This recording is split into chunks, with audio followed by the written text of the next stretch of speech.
Recording, go. Good afternoon, ladies and gentlemen.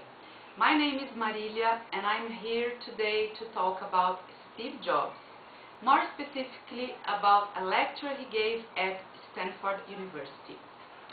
He divided his lecture into 3 nice stories, which led to the main subject that he wanted to share with the audience: how to live before you die. The first story is about connecting the dots. Steve Jobs' adoption parents had never graduated from college, but they promised his biological mother that they would make him go to college. When he was 17 years old, he finally got to Reed University, but the college was so expensive that he felt very bad for spending all his working-class parents' savings. So, after 6 months, he decided to drop out, but stayed as a drop-in, taking classes he was interested in. And then, following his intuition, he decided to take a calligraphy class at Reed College, and after a while, he got fascinated about the course. At the moment, he had no idea how useful this would turn out to be for him in the future. But after 10 years, he could connect the dots and understand why he had dropped in on that single course. And that was when he was designing the first Macintosh computer, because it was the first computer with beautiful typography. According to Steve Jobs, we all have to believe that the dots will connect down the road sooner or later. So, this gives us confidence to follow our hearts. The second story he shared with us was about love and loss.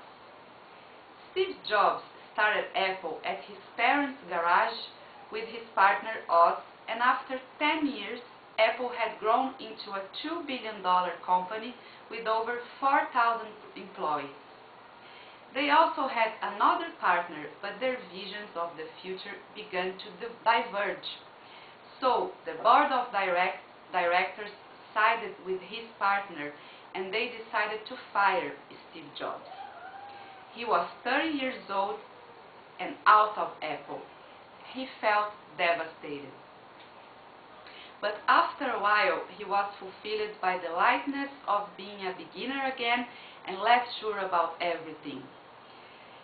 That led him to the most creative periods of his life, when many important things happened, like meeting the woman of his life and starting 2 new companies, Next and Pixar. In a remarkable turn of events, Apple bought Next, and he returned to Apple, and ended up by marrying the woman he had met, Lawrence. With that second story, Steve Jobs concluded that we are only able to keep going if we have faith and love what we do.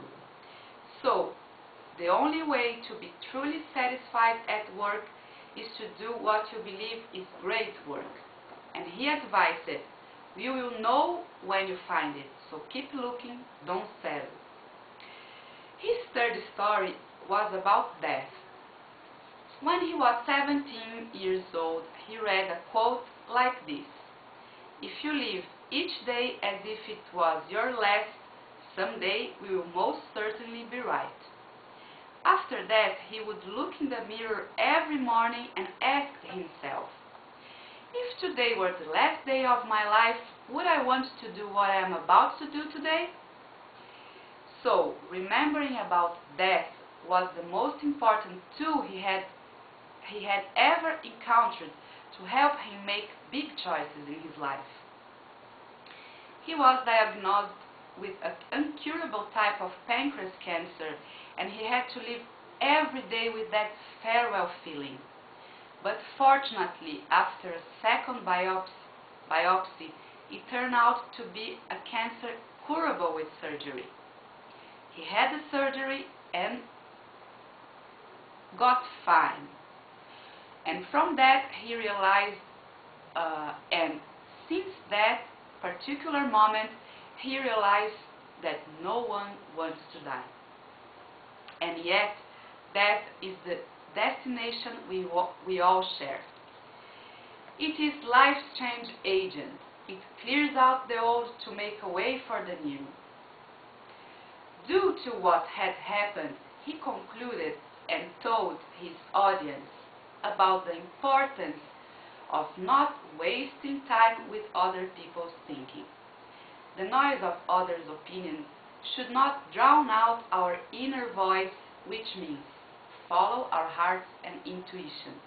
Stay hungry, stay foolish. Hope you had enjoyed this speech. Thank you for the attention.